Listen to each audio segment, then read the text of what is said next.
الرحیم قال رسول اللہ صلی اللہ علیہ وسلم الدین النصیحۃ۔ جناب رسول اللہ صلی اللہ علیہ وسلم کا ارشاد مبارک ہے، دین سراسر خیر خواہی ہے، یعنی دین سراسر نصیحت ہے، سراسر خیر خواہی ہے۔ یعنی ہمارے اس دین اسلام میں ہر صاحب ایمان کے لیے، اپنے ہر مسلمان بھائی کے لیے خیر خواہی کا جذبہ ہی ہونا چاہیے۔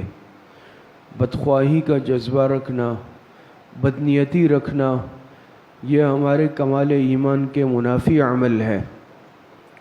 خیر خواہی نصیحت کسے کہتے ہیں؟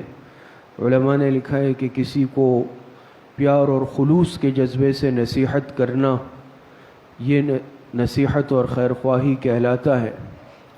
پھر اس نصیحت میں علماء نے لکھا یہ جامع حدیث ہے، اور اس حدیث مبارکہ میں حضور علیہ السلام نے تمام حقوق اللہ اور حقوق العباد کو جمع فرما دیا ہے۔ اور اس نصیحت میں، خیر خواہی میں یہ باتیں بھی شامل ہیں، کوئی مسلمان سلام کرے تو اس کا جواب دے، بیمار ہو تو اس کی عیادت کرے، انتقال ہو تو اس کے جنازے میں شرکت کرے، کسی کو دھوکہ نہ دے، جھوٹ نہ بولے، کسی کے ساتھ خیانت نہ کرے، وعدہ خلافی نہ کرے۔ یہ ساری باتیں اس نصیحت میں شامل ہیں، اس خیر خواہی میں شامل ہیں۔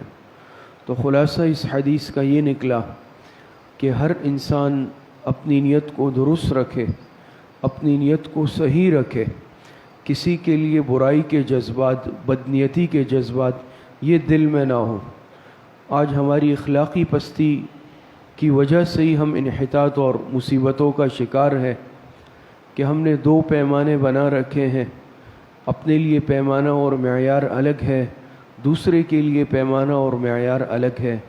ہر انسان یہ چاہتا ہے کہ میں خوش رہوں، میں فائدے میں رہوں، میرے پاس کوئی مصیبت یا تکلیف نہ آئے، لیکن دوسرے کے لیے یہ جذبات ہم دل میں نہیں رکھتے۔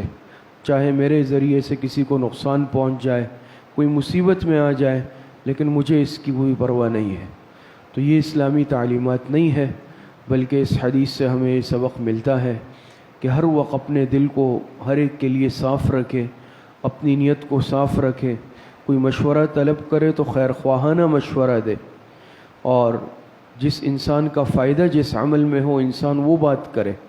ظاہری چاپلوسی کرنا یا پھر ظاہری بناوٹ اختیار کرنا لیکن جس میں دوسرے کا نقصان ہو، اس سے انسان اپنے آپ کو بچائے۔ اللہ پاک صحیح عمل کی توفیق عطا فرمائے۔